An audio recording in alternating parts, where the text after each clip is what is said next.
Abrimos, señoras y señores, la tertulia en este miércoles, que es 11 de noviembre del año 2020. Voy a saludar entonces a quienes nos acompañan esta mañana. Empiezo por Karina Novarese, buen día. Buen día, ¿cómo están? Y ya que empecé ahí, voy en orden alfabético inverso. Sigo después con Juan Pedro Mir, buen día. Buen día, ¿cómo andan? Agustín Iturralde. Buen día, ¿cómo andas, Emiliano? Y Fernando Isabela. ¿Qué tal? Buen día, ¿cómo están? Así que bueno, volvemos a tener dos economistas, Fernando y Agustín, un maestro, docente, pedagogo como Juan Pedro y una periodista como Karina. Esta es la mezcla del día de hoy. ¿Algún comentario al respecto? Suena bien, suena bien. No vamos a pedir equidad de profesiones, pues ya sería demasiado. Les propongo que empecemos con el tema que charlábamos hace un rato en la entrevista central.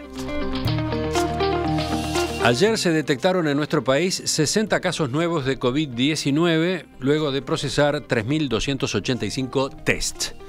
Con los números que divulgó el Sistema Nacional de Emergencias, se llegó entonces a 524 casos activos, un récord de nuestro país, ya que hasta ahora la cifra más alta de personas cruzando la enfermedad que habíamos tenido era de 509. Hace unos días, Uruguay comenzó a utilizar como referencia el modelo de la Universidad de Harvard, que ubica a los países en colores: verde, amarillo, naranja y rojo, donde verde es la mejor situación, para lo cual se tiene en cuenta el promedio semanal de la cantidad de nuevos casos activos por cada 100.000 habitantes. Bueno, según este modelo, Uruguay, que tiene habilitada una gran movilidad social, estuvo durante 7 meses en la zona verde, lo que implicaba menos de un caso nuevo cada 100.000 habitantes por día en el promedio semanal. Pero lo que ocurrió últimamente, el aumento de los casos positivos, trasladó a nuestro país a la zona amarilla. La parte más baja, sí, del amarillo, pero amarillo al fin, corresponde a entre 1 y 10 casos nuevos por día cada 100.000 personas. Con los datos de ayer, además, hay que mirar por zonas y los departamentos que también están en zona amarilla. Si ahora dejamos el país y miramos departamentos, tenemos 7 departamentos en amarillo: Montevideo, Colonia, Rivera, 33, Canelones, Cerro Largo y Flores. El más grave de ellos, Cerro Largo, que está en 7, cuando el límite superior de la categoría amarillo es 10. Bueno, ¿cómo están viendo ustedes esta situación de la pandemia? ¿Dónde estamos parados? ¿Cómo se avisora el futuro ahora que viene el verano? ¿Qué tienen en la cabeza ustedes? ¿Están preocupados? ¿Están inquietos? ¿Cómo están? Karina, ¿vas tú? Yo, si te parece. Ah, no, Juan Pedro quería arrancar. No. Estoy preocupado, sí, bastante preocupado, porque veo que la línea está ascendiendo. Creo que los uruguayos nos confiamos demasiado. Pero por otro lado, creo que estamos a tiempo, absolutamente a tiempo, de generar los cambios que son importantes, que son los cambios culturales y de convivencia, tal cual lo ha planteado el equipo del GACH, tal cual lo plantean las autoridades. El eje sanitario tiene que ver con cómo los uruguayos repensamos ese espacio de convivencia y cómo nos reconciliamos o nos conciliamos con reglas de convivencia que son centrales. Hoy hablaba Cohen del tema del uso de la mascarilla en el ómnibus, el tema de habituarnos a una lógica que no sea meramente represiva y basada en el miedo, sino que sea de en base al aprendizaje que estamos teniendo de un virus que vamos aprendiendo día a día, pero no que opere la lógica del miedo, no que opere la lógica represiva per se, sino que esto nos habilite a repensar en nuestras convivencias. No se trata de encerrarnos en casa, no se trata de estar aislados, se trata de pensarnos, de evitar, de reconstruir la convivencia en base a estas normas que se están planteando. Lo veo con preocupación, pero también creo que es una oportunidad. Hoy Cohen hablaba en la entrevista de repensar hasta los zapatos dentro de casa, de repensar nuestros vínculos en clave de bienestar emocional, de bienestar afectivo, de solidaridad social y de salud. Me parece que puede ir por ahí. O sea, preocupado pero esperanzado, una cosa así. Sí. No aterrado ni mucho menos, no, en absoluto. Creo que es una oportunidad para ese oficio de educador. Un maestro tiene que tener siempre esperanza en el cambio cultural, y creo que ahí me atraviesa el oficio de maestro, y creo que estamos en una oportunidad de pensarnos de otra manera. Estamos bien pertrechados, nos hemos ido fortaleciendo en ¿cómo decirlo?, la infraestructura para enfrentar la pandemia. Entre otras cosas, por ejemplo, en la cantidad de rastreadores que existen disponibles para ubicar por qué se contagió alguien, de dónde vinieron los contagios. Ahí estamos bien. Claro, todo depende de la cantidad de casos nuevos que ocurran por día y de la cantidad de brotes, ¿no? Esos son dos factores que pueden desestabilizar y pueden superar esa capacidad de rastreo. Karina, ¿vamos contigo? A ver, yo estoy preocupada como cualquier ser humano consciente, ya no de este país, sino del mundo, pero no estoy sorprendida porque era bastante esperable que esto sucediera. A ver, tuvimos unos primeros meses de encierro, cuando en realidad todavía la enfermedad estaba muy salpicada en el país, y también creo que ahí se creó una especie de mito que ha sido bueno en cierta parte, pero que tampoco debemos exagerar, y es que los uruguayos somos respetuosos, somos una maravilla de las libertades individuales. A ver, sí, creo que la población uruguaya se ha comportado bien en general, y lo vemos en la calle, lo vemos en los supermercados, lo vemos en los lugares donde convivimos, pero tampoco generemos ese mito gigantesco de que los uruguayos somos los únicos que nos cuidamos en el mundo, bla, bla, bla. Creo que para lo que sí sirvió ese mito es como para cimentar algo así como un orgullo nacional, que en este caso viene bien. Viene bien tener un poquito de orgullo nacional, que en este momento se nos está yendo un poco a la basura.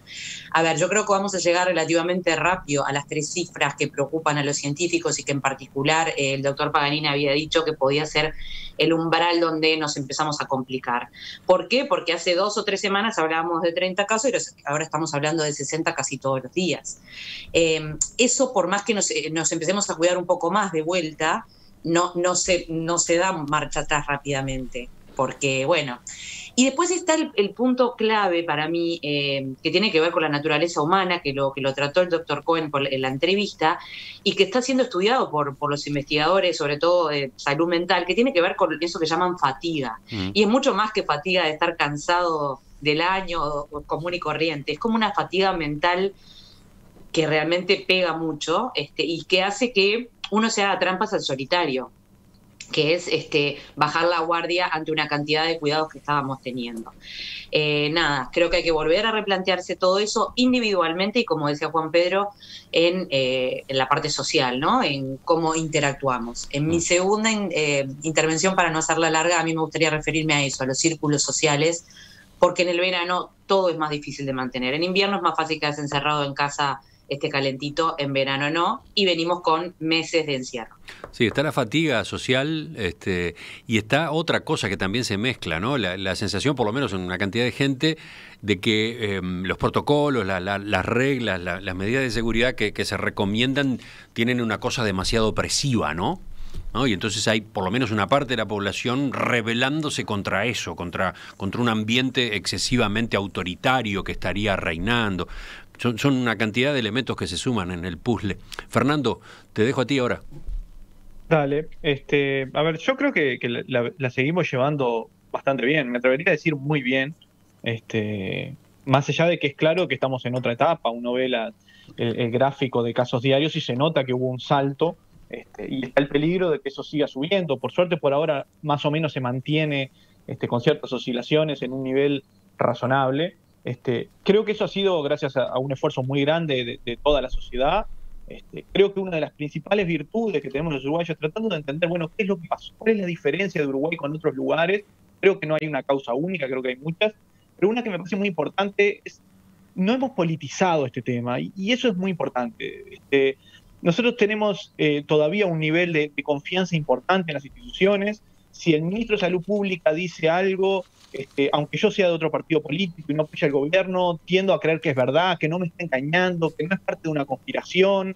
Me parece que eso es muy importante, el prestar atención, eso de que es un elemento de cohesión social, me parece que todavía lo mantenemos y es muy importante, y me parece que es una de las cosas fundamentales. Entonces, más allá de que pueda haber discrepancias con alguna u otra medida, yo creo que, aunque se sabe que no soy fan de este gobierno, lo ha venido llevando bastante bien, ha tomado medidas muy razonables. No tiene alguna diferencia con el tema de la educación, lo hemos planteado en algún momento, pero después me parece que lo ha llevado, que se ha llevado bastante bien. Me gustaría detenerme un segundo en lo que acabas de decir. Sí, es importante eso, ¿no? Porque Daniel Salinas, ministro de Salud Pública, pertenece a Cabildo Abierto, ¿no? Y esa pertenencia partidaria podría haberse constituido para un sector de la población, pienso en la oposición concretamente, podría haberse constituido en un factor para el rechazo, ¿no? Para la desconfianza. Y sin embargo no ha ocurrido. Me da la sensación de que Salinas ha logrado consolidarse con autoridad en esta materia. Tal vez, entre otras cosas, porque Salinas no es el único, porque está el GACH también, ¿no? Está no tomando decisiones, no asumiendo las resoluciones, pero respaldando, asesorando está el grupo de científicos, ¿no? Tengo la impresión de que hubo una combinación interesante ahí. Sí, sin duda. Creo que esa decisión del gobierno de crear el GACH fue fundamental, porque le da otro respaldo, le da otra credibilidad. Y a eso iba cuando yo decía, bueno, un enorme esfuerzo de toda la población, porque la Universidad de la República y la comunidad científica en general creo que aportó muchísimo en un momento político un poco complicado, en un momento se está votando un presupuesto que claramente no privilegia ni a la universidad ni a la investigación. Sin embargo, este tema no se puso más que como un argumento en todo caso para pedir más recursos, pero no está en cuestión el apoyo que la universidad, que la comunidad científica ha venido dando, y a mí me parece muy importante. Yo que una cosa más que quiero decir esto, creo que si bien ha sido un sacrificio muy grande para todos, quiero hacer hincapié en una cosa que en general no se dice y más bien se dice al revés. Creo que ha habido un sacrificio muy grande de niños y jóvenes en esto y que han hecho un esfuerzo muy grande, a diferencia de lo que a veces se dice, bueno, son los jóvenes los que no están cumpliendo y eso es lo que genera toda la circulación del virus. Probablemente sí, los jóvenes se juntan más, creo que también es una etapa de la vida que requiere otro nivel de sociabilidad. Uno tiene 15 años o 16 años una sola vez en la vida y estar un año encerrado para un joven es muchísimo, muchísimo peor que para una persona adulta. Nomás la percepción subjetiva del tiempo es totalmente distinta. Y me parece que se ha llevado muy bien, que ha habido realmente, a pesar de que claramente ahora está habiendo un aflojamiento, me parece que ha habido un compromiso grande de estos sectores y quiero hacer hincapié especial en los niños, que si bien, como decía, me parece que el gobierno ha llevado bastante bien la situación, bueno, con la educación creo que ahí hubo un tema de postergar a los niños. Bueno, los shoppings se abrieron primero, los shoppings están abiertos hace meses, se hace la Rural del Prado, se hacen un montón de cosas, y la educación, bueno, ahora está viendo alguna con fuerza incluso del propio GACH. Vamos a ver si el último mes que queda de clase se puede ampliar un poco la presencialidad.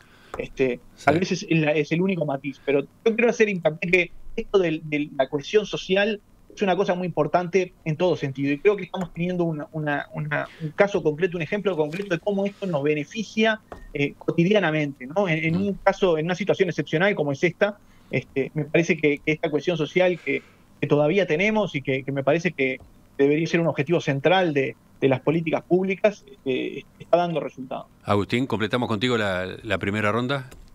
Dale, muchas gracias. No me quiero repetir mucho con los compañeros, creo que a grosso modo estamos todos bastante de acuerdo en lo que está pasando. Estamos en un nuevo estadio, hay que estar preocupados pero no alarmados, hay que no bajar la guardia. Creo, simplemente para acotar una cosita más, que vamos a esa nueva normalidad. Realmente no es quedarte en casa, es vivir protocolizadamente. Suena bastante mal esto, suena bastante poco romántico, pero creo que es, bueno, todas las cosas, tratar de hacer casi todo lo que hacemos siempre, teniendo cuidados que antes no teníamos y respetando. Y realmente si hacemos las cosas que hacíamos antes con otros criterios, probablemente contagiemos muy poco si estamos infectados. Es muy poco el contagio. Estos contagios de 20, 30 casos juntos son claramente cuando no se cumplió nada. Y después quería hacer un apunte sobre en general la discusión y sobre todo lo difícil que es un poco llamar un poco a la desconfianza de los genios que se la saben todas con este tema, ¿no?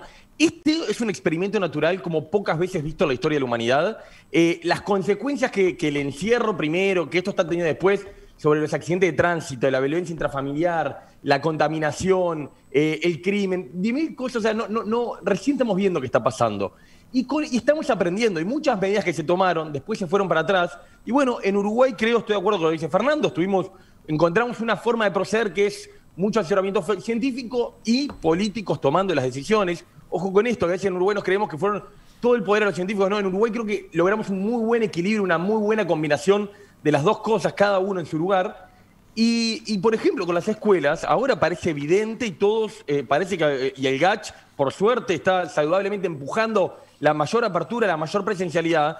pero en un momento uno leía Twitter y los actores relevantes, educados, universitarios, que al principio de esto gritaban alarmados, cuando se abrieron las escuelas rurales, las cosas que hubo que leer en redes sociales cuando se abrieron las escuelas rurales, fueron increíbles. Lo recordaba el doctor Cohen más temprano, ¿no? Cuando se dieron los primeros pasos hacia la presencialidad, que ocurrieron en abril, ¿no? Eso también hay que destacarlo.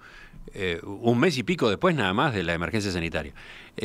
Hubo gente que reaccionó diciendo que se estaba mandando a los niños al sacrificio, ¿no? Exactamente. En Argentina todavía vemos por la discusión de las escuelas está más o menos en todo el mundo a la vez, y en Argentina la vemos y mucha gente todavía dice, no, quieren probar con los niños. Con las escuelas rurales, que hoy sabemos, aparte que por distintos factores eran menor el riesgo, por la densidad, por muchas cosas.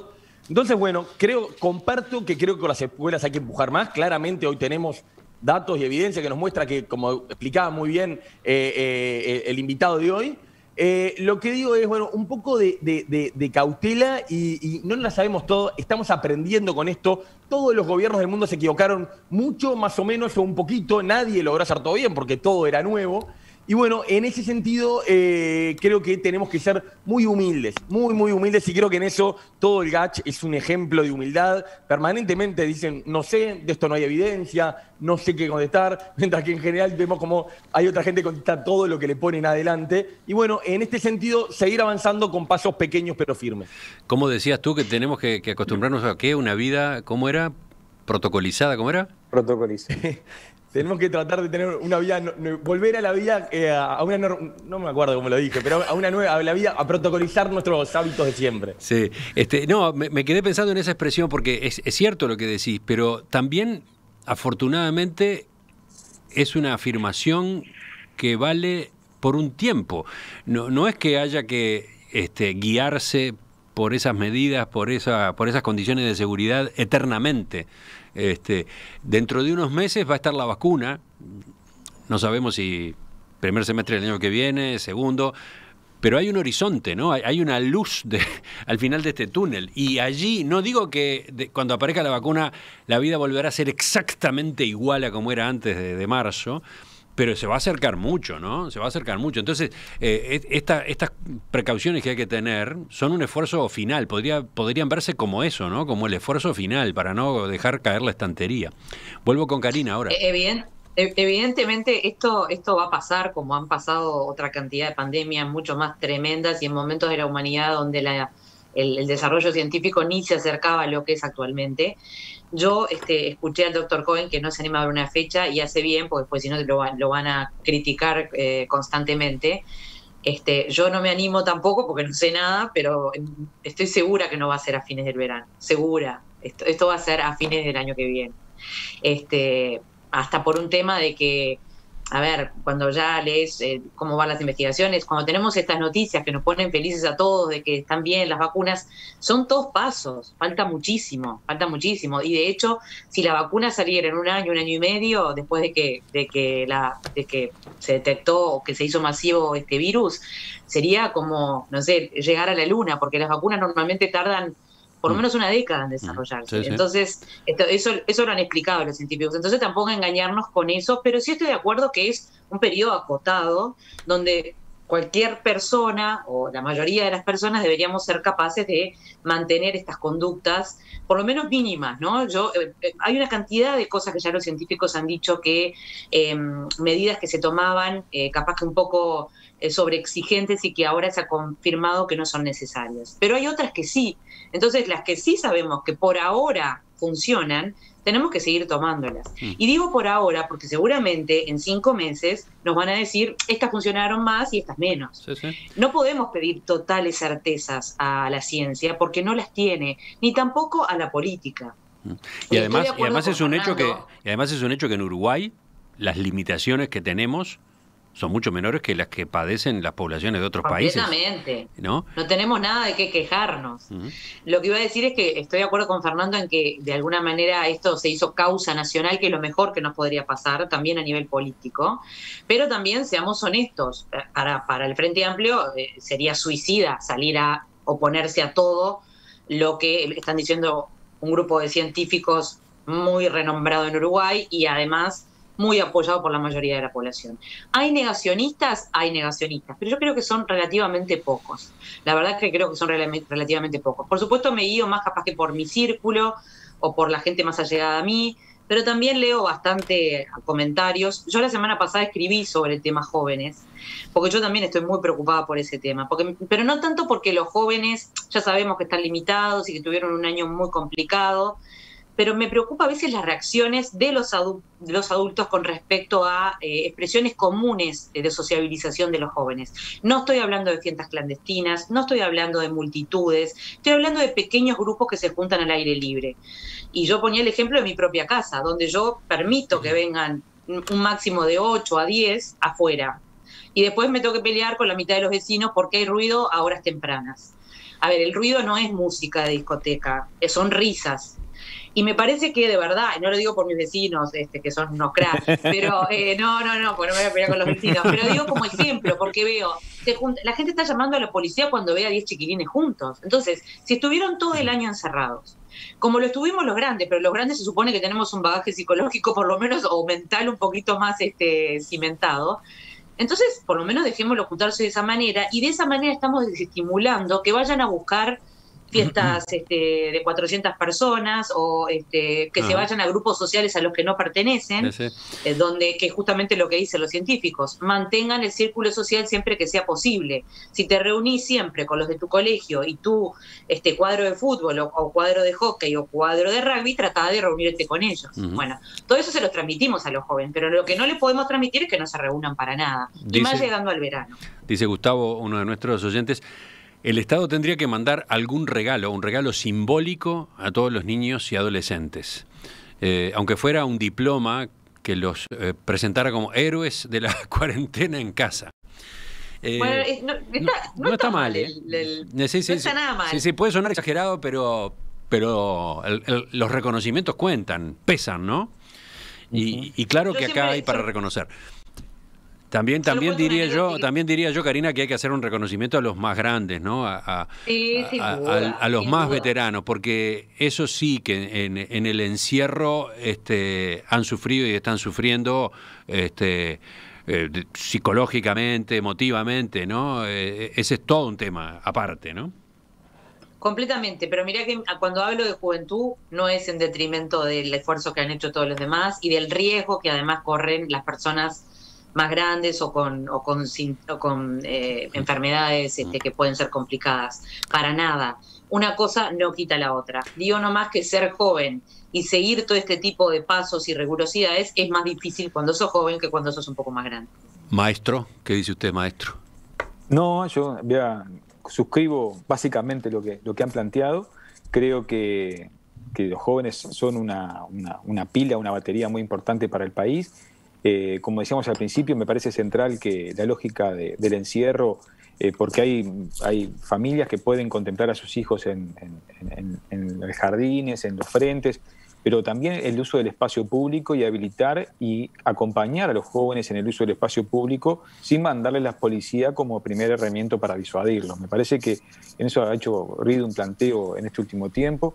Me parece que eso también tiene que ser dentro de las baterías sociales y respuestas políticas, de cómo nosotros como sociedad, por ejemplo, también trabajamos desde los espacios educativos, socioeducativos, comunitarios, trabajamos para habilitar esos espacios de encuentro en las plazas, si algo sobra en Uruguay, son espacios libres, sobra en Uruguay, sobra espacio en Uruguay, en las ciudades de Montevideo, del interior, en el área metropolitana. El tema es cómo nos construimos para habitar ese espacio. Y nos habitamos, bueno, con los recaudos que tiene que haber. Entonces, en ese sentido, tanto el Instituto Nacional de la Juventud, Ministerio de Educación y Cultura, MIDES, antes de mandar a la policía, antes de que caiga el Ministerio del Interior con una lógica, yo creo que en eso yo discrepo con la representante como tú leías, Emiliano, del sindicato policial. La policía Patricia Rodríguez, dirigente del sindicato de policías. Me parece fantástico. Y hay una misión represiva que es lógica que la policía, alguien lo tiene que hacer. Alguien tiene que hacer el papel la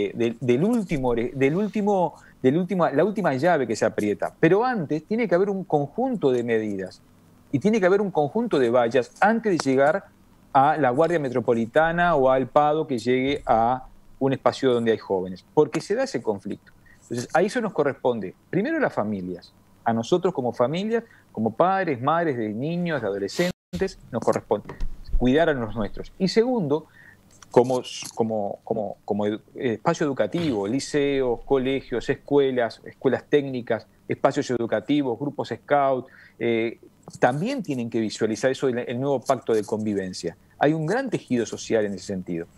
Y también los organismos del Estado. No solamente es una función de la policía, hay una función, toda una capilaridad social que tiene que entrar a ver y habilitar a los jóvenes y confiar en los jóvenes. Y ahora me voy a hacer un salto para el telegrama porque tengo algo para recomendar sobre esto, sobre esta mirada sobre los jóvenes que me parece que tenemos que reconstruir ese pacto con ellos, desde lo educativo y lo social, ¿no? O sea, dejás ahí el suspenso. Lo dejo en suspenso. Expectativa. El señor suspenso, como dice Capusotto. ¿Cuál será el telegrama de Juan Pedro? Chan, chan, chan. Agustín, te sigo. No, bien, creo que estoy muy de acuerdo. A mí lo de la representante del sindicato policial al revés me pareció un derroche de sentido común, pero básicamente por los mismos motivos que decía Juan Pedro. Me parecía que ella, bueno, obviamente defendía a sus compañeros, pero después también le pedía claridad al Ministerio del Interior. Le decía, a ver, para que los policías y la gente tengan claro que sí, que no. Me pareció como un planteo bien razonable, pero en general creo que eso es lo que todos podemos hacer casi todo lo que hacíamos antes, tener otro cuidado. Hay una reivindicación de los espacios públicos. Muchas de las cosas que tuvimos miedo mucho tiempo, ya no es necesario tener tanto miedo. Podemos, si nos vamos a juntar con nuestra familia, tratar de hacerlo en un lugar abierto, tratar de hacerlo en un lugar con ventilación. Creo que tenemos como una cantidad de pistas que nos ponen hoy en un lugar mucho mejor que hace unos meses. Y claramente esto, en los próximos meses, tenemos un capital acumulado como país que en buena medida lo vamos a utilizar para la temporada turística. Es claro que lo que le pedimos antes de Semana Santa, se sentaron el ministro del Interior, el ministro de Turismo, a decir nadie salga de su ciudad, todos nos quedamos en casa, nadie se mueve. Y hoy al revés, hoy le vamos a pedir a la gente, precisamos el turismo interno porque además de la pandemia tenemos otros problemas, tenemos problemas económicos, tenemos problemas de desempleo, tenemos problemas de gente pasándola mal. Y bueno, en ese sentido el turismo interno es un impulso importante que precisamos y le vamos a pedir a la gente que salga. Eso necesariamente va a tensionar un poco más la situación. Evidentemente vamos a tener la gente de todo el país yendo hacia el este, a las playas, a las termas, al río. Y bueno, esa situación va a hacer que utilicemos un poco el capital que todavía tenemos. No es que estamos prendidos fuegos, ni muchísimo menos. Todavía tenemos un tremendo equipo de rastreadores. Bueno, no, creo que no es esperable que esto se vaya a distender de acá al final del verano. A lo mejor puede mejorar algo las próximas semanas, pero probablemente en diciembre, enero, vamos a tener una cosa mejor, que es pasar mucho más tiempo al aire libre, que es ahora sabemos que al aire libre son muchos menos los contagios, pero también muchísima más movilidad, lo cual va a complicar un poco. Fernando. Sí, yo retomando algo que decía Agustín en su primera intervención, que yo creo que tiene mucha razón, que un acierto importante del gobierno fue el ir haciendo una apertura progresiva desde los primeros momentos, desde un mes que se vio que la pandemia, ¿no?, que los contagios no eran grandes, empezar de a poco a ir abriendo actividades. Yo creo que eso fue audaz y fue un acierto, claramente. En aquel momento dio mucha discusión. Personalmente, quien me conoce sabe que yo estuve siempre en esa, pero me parece que estuvo muy bien, que fue un gran acierto. Y además creo que tenemos acá enfrente, lamentablemente, como tantas otras veces en Argentina, el contraejemplo de cómo a veces una política súper estricta, súper cerrada, no da resultado, al revés. Es decir, estuvieron una cuarentena larguísima, yo no sé al final cuánto tiempo fue, si fueron 5 meses, ¿no?, de cuarentena total, de restricciones muy fuertes, y se le fue de las manos la epidemia, porque también la gente tiene un límite, porque hay momentos en que la gente no soporta no tener interacción, porque también va perdiendo credibilidad el gobierno. Entonces, me parece que acá fue muy bien cómo se procesó eso.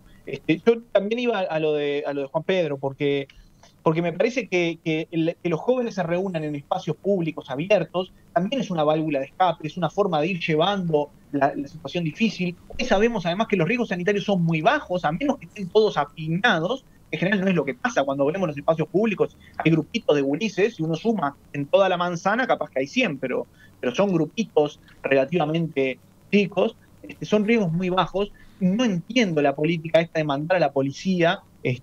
Yo también, con lo que decía con el tema. Por supuesto, la recomendación siempre a los jóvenes es, si la policía dice dispérsense, dispérsense, eso no se discute. Después haremos las denuncias de lo que haya que hacer, pero en el momento hay que evitar el riesgo y el enfrentamiento. Pero yo en esto no culpo a la policía, al señor policía que está sujeto a jerarquía y que a él le ordenan ir ahí, sino a quien toma las decisiones. No entiendo la lógica de mandar a la policía, a los grupos de choque, a disolver, a sacar a los jóvenes de una casa que están ahí conversando. La verdad es que me parece que no tiene sentido desde el punto de vista sanitario, y obviamente desde el punto de vista social mucho menos. Mensajes de los oyentes para cerrar el tema. Algunos. Por ejemplo, dice este mensaje de Virginia: ¿tienen idea lo que es un año en la vida de alguien que tiene más de 70? Es mucho más que un año en alguien que tiene 15, 20 o 30. Sí, claramente. Claramente ahí hay una situación difícil, delicadísima, por la que está pasando un sector de la población, casualmente el de mayor riesgo, ¿no? Bueno, pero tampoco es cuestión de hacer necesariamente la confrontación con los jóvenes, ¿no? Lo digo porque también está este mensaje, el de William, que dice: creo un tanto egoísta la actitud de los jóvenes. Cuando eran chicos, yo me quedaba también con ganas de salir y no podía por cuidarlos a ellos. Y lo hacía con gusto. Ahora pido solo un poquito de reciprocidad. Es interesante el mensaje, creo que está bueno el mensaje dirigido a los jóvenes. También, seamos claros, no son solo jóvenes quienes están incumpliendo las normas, los protocolos, las medidas de seguridad sanitaria que están dispuestas, ¿no? Vamos a ser honestos. ¿Cuántas fiestas ha habido clandestinas y no eran jóvenes precisamente los protagonistas, ¿no? Es un poco más amplio el espectro de desobediencia.